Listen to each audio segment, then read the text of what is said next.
Hi, this is Bob Wells here, and welcome to Undercurrent Stories. This is the show where we hear about people's interests and uncover some fascinating stories at the same time. I hope you enjoy today's show. Hello and welcome to Undercurrent Stories. In today's show, I'm joined by Sandra L. Rostirolla. Sandra has recently published her book, Making Friends with Monsters, which has received many fantastic reviews since it was published earlier in the year. As well as being a successful author, Sandra was also into music. She released her debut album, Time, written an award-winning screenplay called Life on Mars, and she's also written and directed an animation, Gilbert and the Goofball. Hello and welcome to Undercurrent Stories, Sandra. Hi there, Bob. Thank you so much for having me on your show. I'm really excited to be here. It's great that we made contact, and I'm looking forward to our discussion. I have to say, for listeners, this particular discussion is one of those subjects that many people would consider to be taboo, but I think the fact that you brought this book out and you're bringing these sort of things into more mainstream, I think is great, and a lot of that has been said by some of the people who've written reviews about your book and the interviews you've had. So, like I say, it may be difficult sort of subject matter for some people, but I do think it's something that needs to be spoken about and shared. So, I'm looking forward to the conversation. Thank you. Yes, I agree. Before we talk about the book, Making Friends with Monsters, could you just tell us a little bit about your life's journey and how you got into writing? Because I know you're in America, but you're an Australian, aren't you? Yes, an Australian living in Los Angeles. Okay, I will give you the quick cliff notes of my life. Born in Sydney, Australia, and raised. I'm a STEM girl, so physics, math, chemistry was really my path when I was at school, but I loved creative writing. I really did. It's just that when you're a STEM girl and that's where you get your strong marks, the teachers pat you on the head and say, that's a lovely little story, but off you go. You know, you're going to be some science girl, and you just sort of follow what you're told. And so I did. I went to the University of Sydney and got a Bachelor of Applied Science majoring in physiotherapy. From there, I was recruited to come to America because at the time, America was dying for physical therapists. They're called physical therapists over here. So I thought, why not, go to America? But here I stayed. After 12 months, I used my 2 weeks vacation time that they very kindly give you in America and went back home. So I kept coming back thinking I need to keep looking, I haven't seen enough of America to leave. But always I did still have that writing bug. And so I ended up in Los Angeles, started taking classes at UCLA Extension, and that's where the penny dropped for me. One of the teachers, I took a story analysis class, and the tutor was saying that people that are good at math have been known to be good at plotting and writing stories. And that's where I went, oh, wow, that's good to know. And that moment gave me the permission to go, you know what, I think I will pursue writing. Prior to that, all I had delved into was lyrics. And you had mentioned a long time ago, I did have a band. I met my husband, Kurt, who's actually from Switzerland. He was doing film scoring here in Los Angeles. And so I just had that dream where I wanted to record, and I was a young professional, so I could afford to do it. And that sort of spurned this little moment of putting a band together and doing an album. But I really wasn't that keen on that life. That life meant touring, and that just wasn't what I wanted to do. So I pretty much, after about a year or so, we abandoned the whole band idea, and I just kept pursuing the writing. And it was really... I was doing screenplays, so thank you for acknowledging my one screenplay, Life on Mars. The very first screenplay I wrote placed in a couple of different competitions. So I thought, yes, I can continue to do this. And it was really when my husband, he decided he wanted to write a ballet. He was working on film and television, but he just sort of wanted to do something that was his own. And so I chose to help him and said I'd be his librettist. And we came up with a really basic 5-act structure, which is what a ballet has. Yeah. And he handed that off to me. Just very simple things like Cecilia in Plopton Forest, Cecilia's journey, just what these acts are going to be. And so my job was to come up with the story to help him then write the music too. Well, off I'd go and I'd start writing. And I thought this would be really easy because a ballet story only needs to be about 8 to 15 pages long. Long story short, every time I handed him pages, he kept saying, "That's wonderful, keep writing." And so I ended up with 90 pages. And from there, he turned around and said, he's too busy, he can't do the ballet anymore.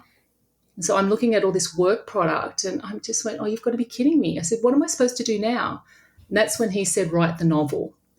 And at that time, I'd never in a million years ever thought I'd ever write novels. I always thought, let me stick with screenplays. Screenplays are so much easier. All you have to do is write interior house, day. You don't have to describe the house. That's what the set designer is going to do. The director, everyone's going to fill in the blank. But I thought, you know what? Fine, I'll do it. And that first book ended up doing quite well, won a few little awards. That got me back to Australia where I was doing a book launch for Cecilia, the Last Correlateer. And one of my school friends came up to me and was telling me her story about a couple of years prior, her ex died by suicide and left her with three children. And my heart broke for my girlfriend because I just looked at her and said, "Oh my gosh, you're my mum." Because my dad died by suicide when I was 13. Mum was left with 5 kids between the ages of 13 and 18. And my friend said to me, she's like, "Sandra, I can cope with all of this. But what I can't deal with, what breaks me, is when my little girls say, 'Mummy, why did Daddy do it?'" Yeah. What do you say? She had no idea what to say. And that really affected me a lot. It really did, because we had a lot of silence in our family surrounding suicide. And when I flew home, I had the trip home from Sydney back to Los Angeles, I just couldn't get this idea out of my head. And I just kept, this story took over. It really did. And I came home and I kicked out Making Friends with Monsters. I had to get that story out. Now, this was just before the pandemic. Yeah. And the pandemic hit, and I was sort of stuck because I did have other people asking me, "Well, is there going to be more from your YA fantasy series, the Cecilia series?" And I went, "Actually, yes." So I decided to kick out book 2 and 3 during the pandemic just to put my fantasy series to rest, because I know there's nothing worse than your fans having a book and then waiting 5 years for the next installments to come out. So I quickly wrapped that series up. And then April this year, I put out Making Friends with Monsters.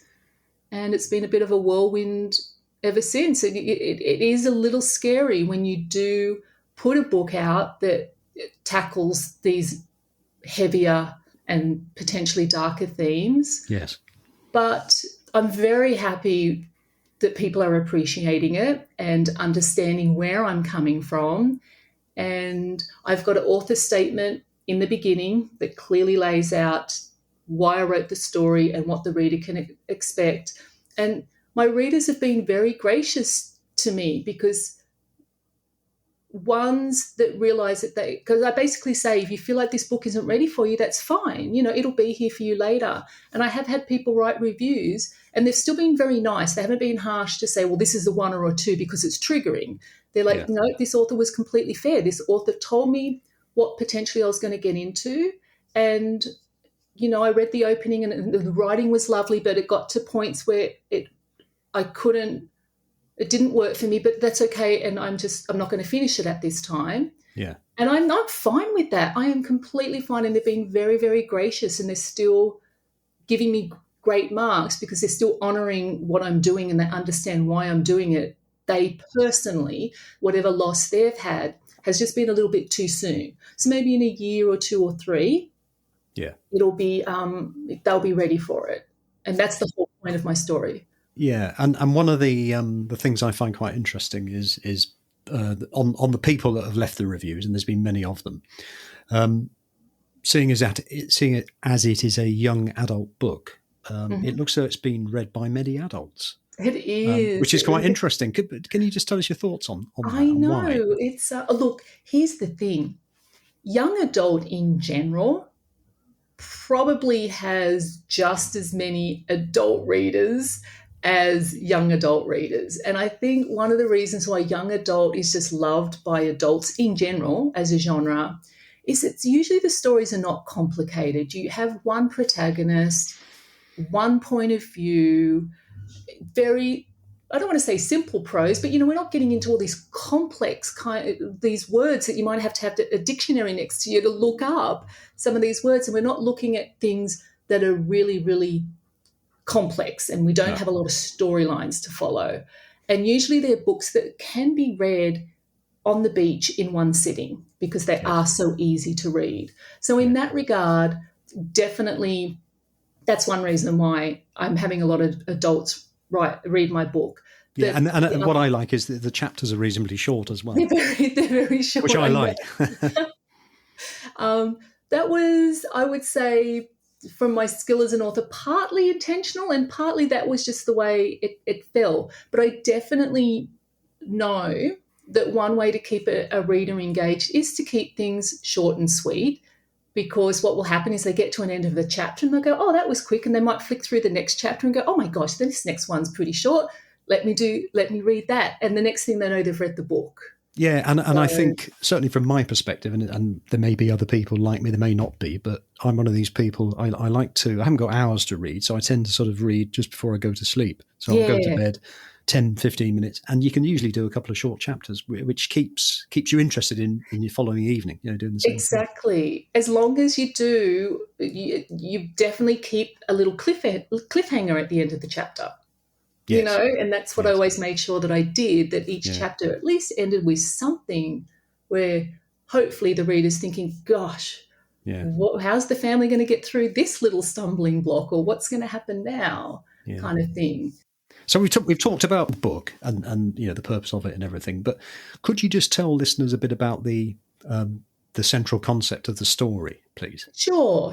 So the story is about 12-year-old Sam. And I just want to preface this. I intentionally chose a younger protagonist because I know my topics are heavy and difficult, but if they're filtered through the eyes of a 12-year-old, Sam is looking at this world and everything that's happening from a very innocent point of view. So my intent was hopefully his innocence would help buffer some of the darkness. Yeah. So it's set in Australia during the millennial drought, which happened from the year 2000 to 2006. And Sam's on a farm, and his farm is really, really struggling. But his biggest concern is with his older brother, Ben, who's done a complete 180 on the family. And Ben used to be Sam's best friend. He used to be this really great, fun-loving teen. And all of a sudden he's dark and moody and just doesn't want to do anything with anyone. And Sam talks to his parents about it, and his mum's pretty much like, oh, it's fine, Ben's just a teenager, it's a phase that he's going through. And they don't seem that concerned. But Sam looks at all of this and he says, no, it's not a phase. Something else is going on with my brother. My brother's got a monster. And so he sets out on this little journey to find out everything he can about these monsters. And along the way, he collects all these facts. Like fact number 1 about monsters, most people don't know they exist. Fact number 8 about monsters, everyone has one.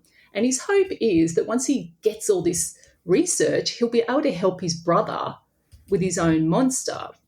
But what ends up happening is, because Ben's not doing what he's supposed to do, Sam fills in for his older brother and ends up having a really bad accident. And that accident brings out Sam's monster.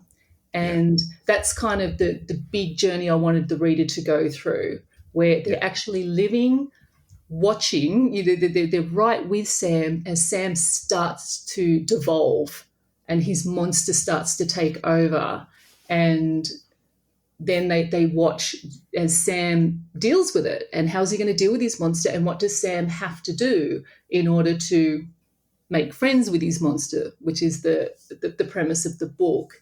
And that was the journey I really wanted to put the reader on. And I was very hopeful that as the reader read, maybe they would have some insight, maybe some of the facts that Sam comes across, like one of the other facts, I'm not sure of the number, but let's just say fact number 20 about monsters, they're so addictive. It's easy to just sit back and let them do their thing. And I definitely have had some readers reach out to me and go, oh, I screamed when I read this fact because I went, oh my gosh, that's me. That's what I do. That's what my monster's doing to me. And that was sort of the whole point of the whole thing, was just to help people look a little bit more at themselves and what's happening with them, and making it a little bit more palatable by just talking about these kind of monsters that you have and how to maybe hopefully deal with them, I guess. And yeah, it was really just to help start a dialogue between people.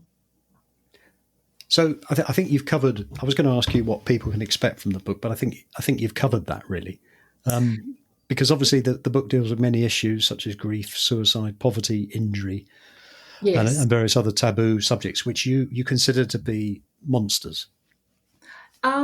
No, those. Oh, yes, it depends. So grief, absolutely. What ends up leading to suicide? So the premise is Sam is worried that Ben's monster will turn around and swallow him whole, and that is absolutely the metaphor for suicide. If your monster does that to you. The external factors like poverty and things like that, they're things that would maybe potentially bring out a monster. But monsters in short form are our emotions. They're our negative emotions that we don't like, whether it be anxiety, nervousness, being shy, being angry, fearful. Any of those emotions are what Sam considers to be a monster. And what he learns is that monsters, the way they're built, they're very short and stocky and round, and they're very strong. And he actually learns that monsters are okay to have, that it's actually okay to get angry, or it's okay to be sad. I mean, we're humans, we were evolved with these emotions for a reason. And I think through life, for whatever reason, we're told to suppress certain emotions. And the suppressing part is not good, because when you suppress, what Sam learned is when he was sad, he didn't want to feel sad. His monster doesn't like that feeling. So his monster would suppress that emotion, but then it would convert into something else. And that sadness would convert into anger. And of course, that's not good. And what he learned was that the monsters are there and they're okay to be there to support you when you need them, because we actually do need to have these emotions to help us get through different things. What becomes problematic is when we rely on our monsters for too long, because they're not sprinters. They can't run marathons. They're only there to do the short, heavy lifting, and then you're supposed to take back over. But when you force them or let them be the ones leading things, that's when the problems start to happen. That's when someone will spiral down and stay in a particular frame of mind, which isn't healthy.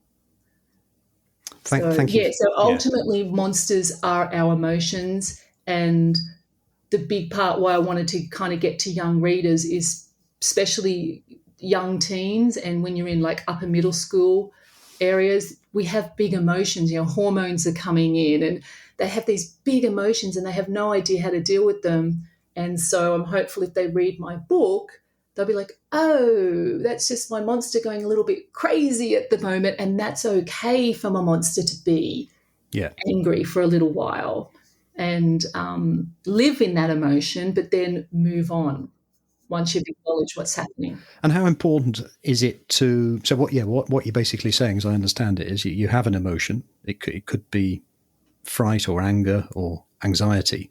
What you're saying is the main thing that you have to do is to be able to accept it, and realize it's there. In other words, I think acknowledge might be a better word.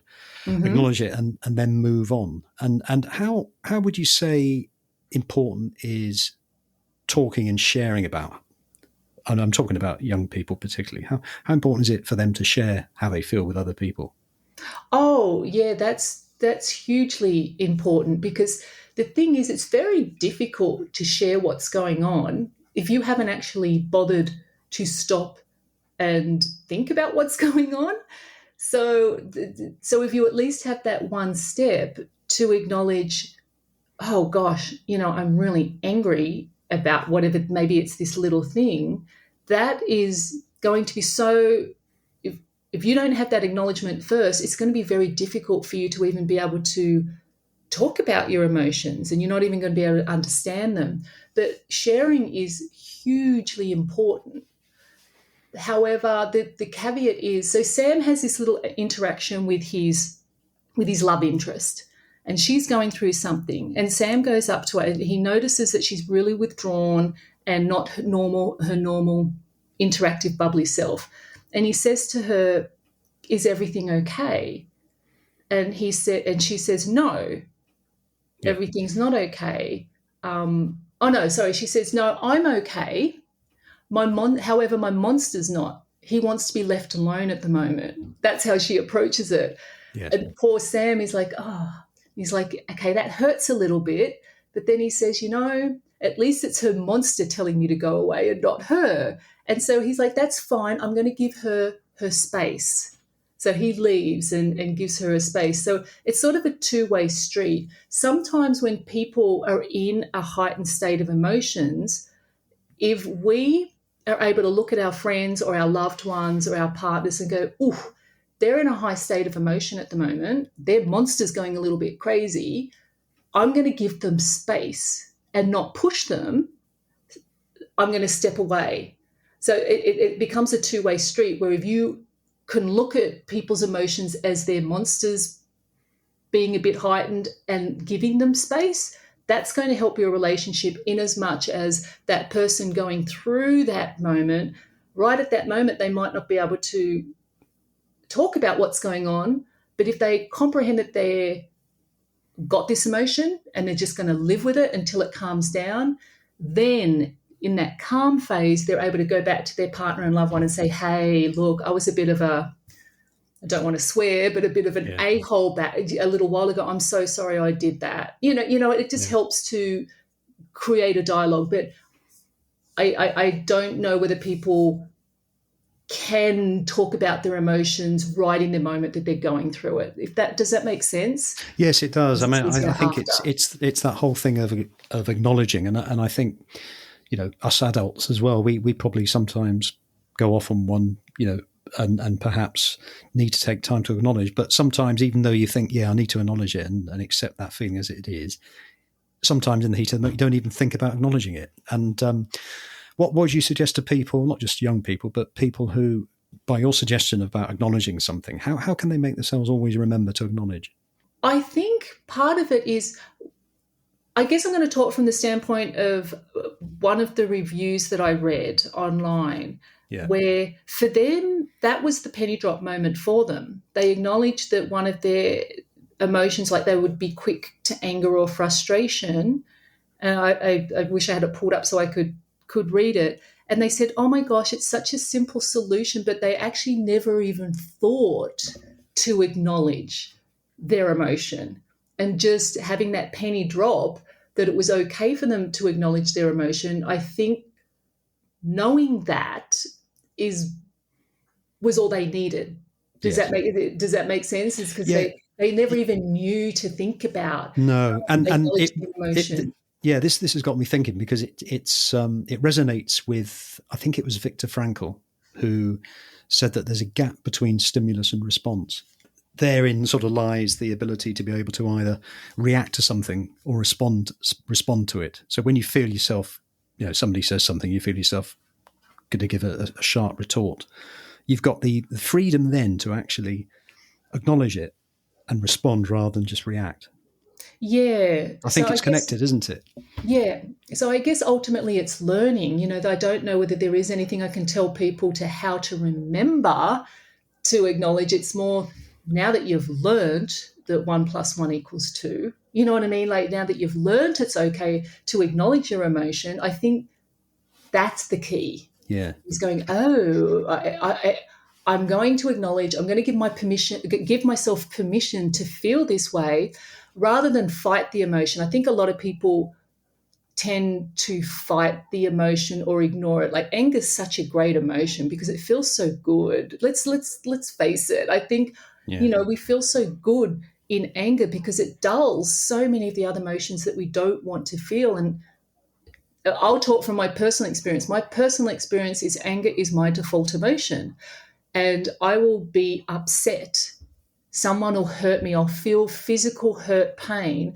And normally I'll then just jump straight to anger because that squashes that physical hurt, pain. Yes. And just through my own growth over the years I've read like a bunch of self-help books and just all those different things, that's my take on it. It might not be a scientific or psychological take, but my take was once I learned to go, oh, I've bypassed this emotion of pain and I've gone straight to anger. Once I had that mental click and I understood what was happening, it was way easier for me to sort of come down from the anger, way Yeah. easier because Yeah. I understood what was happening. But when I didn't understand what was happening, I just stayed in anger because it kind of felt good. And then you're embarrassed. You're embarrassed because you're in anger. And that embarrassment keeps you angry for even longer. Do you know what I mean? And it becomes this horrible cycle. But I'm able to break that cycle so much earlier now by Yeah. understanding what my emotions are doing. I have to say that this is quite a heavy discussion for our podcast. We've got, and I mean it in the best possible sense, because a lot of our shows are, musicians, historians, and things like that, and we're getting into psychology really territory here, which is very interesting. But I like the way we can talk about it. And these subjects of not talking to youngsters or children about subjects like suicide. Why do you think? Oh, two questions really. Why have they been taboo for so long, and are they still taboo, do you think? They're definitely getting better, definitely getting better. I would say one of the reasons they've been taboo for so long is when we think about one of the primary religions, at least the religion I grew up with, which was Catholicism, suicide is a sin, right? It's a complete and utter sin. So, of course, if someone in your family dies by suicide, that's an awful thing in Yeah. that religion. So you're not going to talk about it. There are many families that dad died by a heart attack, or there's going to be other reasons. I mean, I'm sure in the Catholic Church there were many, many, many heart attacks that happened that weren't really heart attacks. They were probably suicide.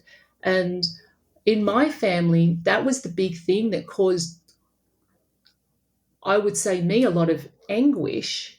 But it was in the later years. My mum was great. Mum was completely honest when Yeah. I got home from school. Myself and my second oldest brother, we were the two youngest, we were still at school, at high school. She told us. She didn't try to hide it. She didn't try to come up with some other weird story or anything. She told us exactly what happened.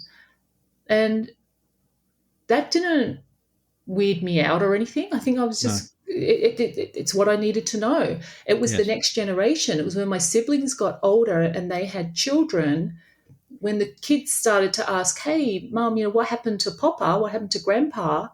That's when this layer of not telling the full truth happened, where it was, oh, he died by a heart attack and Uncle Martin had an accident.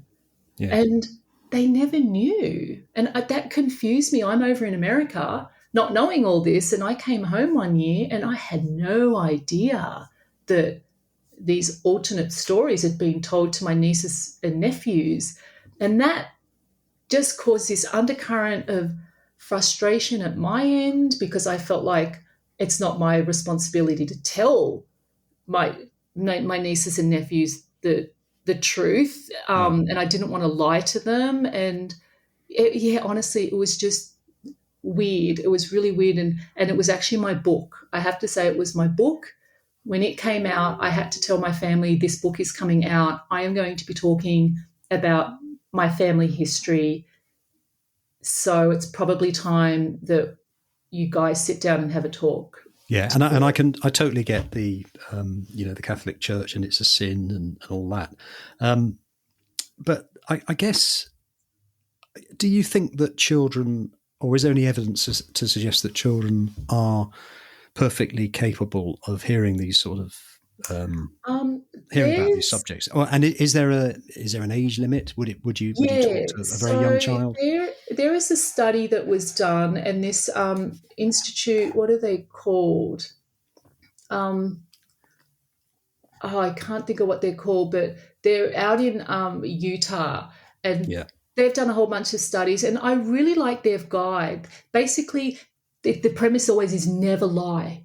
You never tell a story. The hard part is how do you make it age appropriate? And they've got this wonderful guide, and I can give the listeners a little bit of an idea. So they basically say for young children, so from 7 and under, you just keep it very simple when it yeah, comes to talking about suicide. And you say something as simple as this person had a disease in their brain and it took over. They died and it's very sad. And yes, usually that sort of that's enough for a little kid. They can comprehend that. They tend not to have a lot of follow-up questions. And then as they get older, you can go a little bit further with it. So maybe you want to use the word depression. So maybe for the 7 to 10-year-old children, you can say something like, James had a disease called depression, and he had it for many years. I wish he would have been able to get more help. Little thing, and you just gradually start to bring in new words. And then the next one, which I thought was really fascinating, was by the time you get to middle schoolers, like the 11 to 14-year-olds, if there's been some sort of death either in your family or they've had a friend who's either died by suicide or their parents died by suicide, you just turn it around on the child first. You basically ask them, because they're dealing with a lot of big emotions, chances are they've definitely heard about suicide. So you ask them, you say to them, what have you heard and what do you know about suicide? And, yes, what feelings do you have about it? And what do you believe causes suicide? Because they're at an age now where they can talk a little bit more intellectually than a younger kid can, right? So they're yes, going to yeah, have already some ideas formulated. So then as the adult, you can then come in, find out your child knows, what they think they know, and then you can fix any miscommunication, yes. right? So anything they might have got wrong, you're then able to correct that. And then, of course, as they get older, teenagers can definitely deal with a lot. You can go into definitely more detail about everything. And when you get to teenagers, you can actually be more direct and you can ask them, have you had any suicidal thoughts? Or are you concerned that you have any friends that are maybe having these thoughts? Because what you're doing is you're just normalizing the conversation. It just becomes another topic like drugs or alcohol. It would be the same thing. Are you concerned that any of your friends are drinking too much or whatever the case may be? And that's the main thing is to normalize the topic. I know that the book sort of fundamentally discusses the ability of for young adults to actually talk about these things. But in terms of somebody who is, shall we say, on the edge and contemplating suicide, have you had any stories from or heard anything from people about how the book has affected people in that respect? No, I haven't had any feedback from that regard. What I have had is feedback from two people. One was the person that my school friend who inspired me to even write this book, and another one is someone who's started an organization because her stepchild, who she was very, very close to, died by suicide. She was about 15 years old. Both Yes, of them got back to me and said, wow, after reading your book, it helped with a lot of closure. And they said it helped them look back retrospectively about what their loved one was going through, and they saw the signs. The signs were there, yes, and that helped them They both said that they got a lot of closure, and it really helped them understand a lot more what their loved one was going through.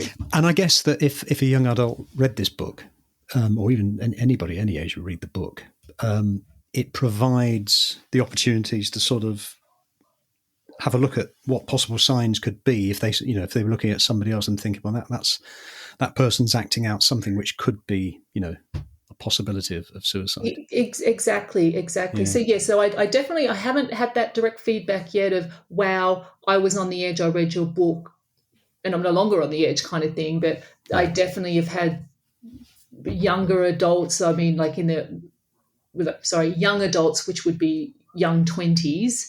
I had one girl, hold my book to her chest and say, I wish I had something like this to read when I was in middle school, when I was younger.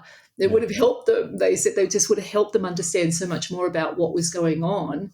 So I've definitely had that said to me.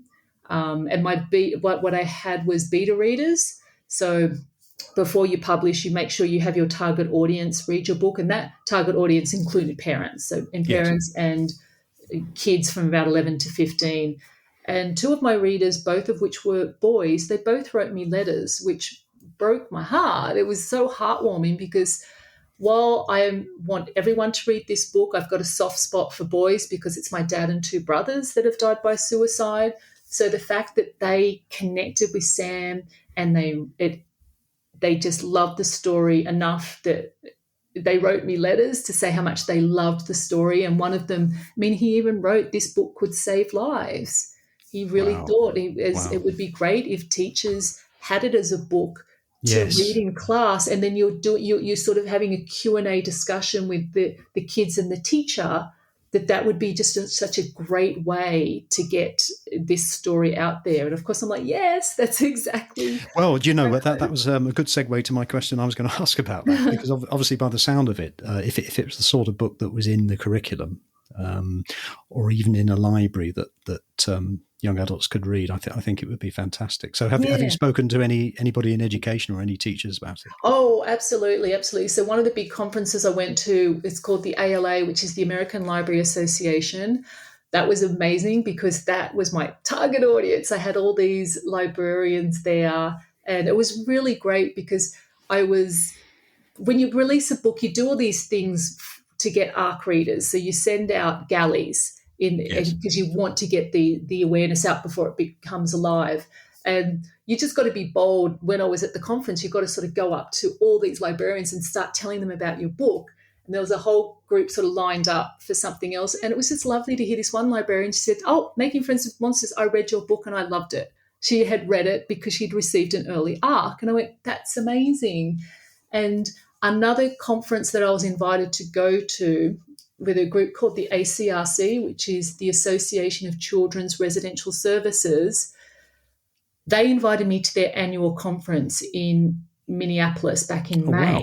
And they wanted me to present my book, and which I thought was amazing because they only had a handful of presenters there, and they were all the PhDs. They were all presenting their books that were the nonfiction books, right? And here's mine as a fiction book, and it was just so lovely. And they understood, they got it because their homes deal with troubled teens. And the biggest compliment I could have received was when the director of the organization, or she's someone high up in the organization, said that she believes that every child counselor should have this book on their shelves. That's fantastic. That's such a heartwarming recommendation. But yes, I do know that it's definitely in some classes because one of the social workers that I met at that conference, she went off and told her friend who's a teacher, and then she sends me a photo of my book as like a stack of my books on a shelf with all these other books. And I said, oh, what's this from? She said, oh, my teacher friend bought them. That's her classroom. So my book's in this classroom, a whole bunch of my books. And I just went, yay, this is wonderful. So it's happening. Yes. Sandra, where can people find out more about you and the book? They can go to my website, which is www.s for Sandra, L for Louise, and Rostirolla, Rostirolla.com, Or a lot easier is just go to makingfriendswithmonsters.com. Bit easier to remember. And I'm on all social media. I'm on LinkedIn, TikTok, Facebook, Instagram, and Twitter. And everything is pretty simple. It's all at SL Rostirolla. Nice and simple, and we'll put all that on the show notes, Sandra. So what's next? What plans do you have? I've gone back to my fantasy roots, and I have started a new YA fantasy called The Isles of Tarimdra.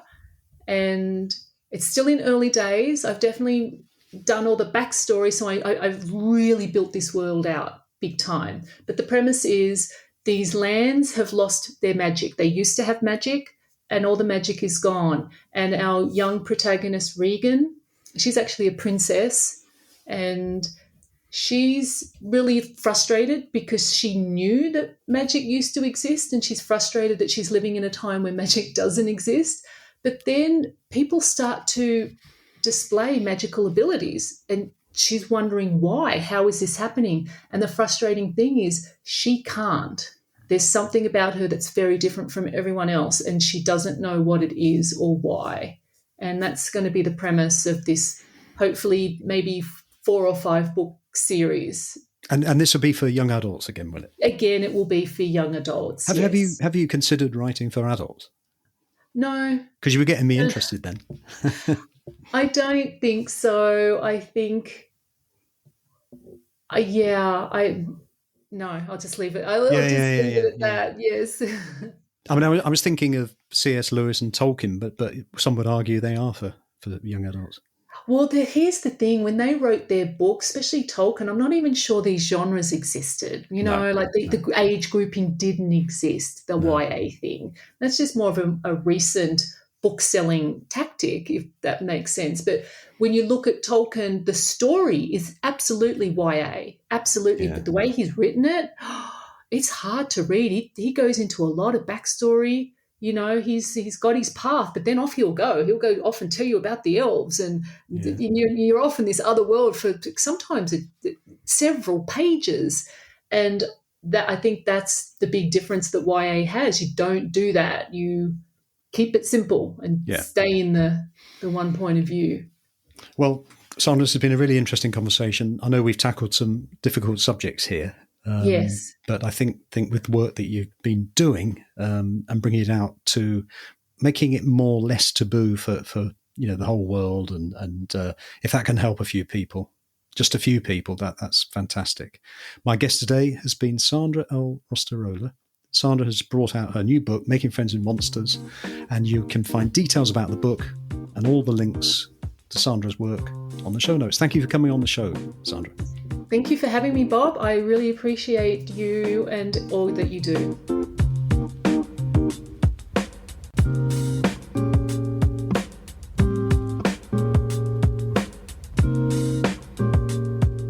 You have been listening to Undercurrent Stories. I hope you've enjoyed this episode. Please feel free to share the show link to your friends and family, and if you have 60 seconds, I will be most grateful if you would please rate and review. To hear more episodes, please subscribe to the show and visit undercurrentstories.com. If you leave your email in the link, we will notify you as soon as new episodes are released. Also, check out our social media links, details of which can be found on the show notes. Until next time, this is Bob Wells wishing you all the very best.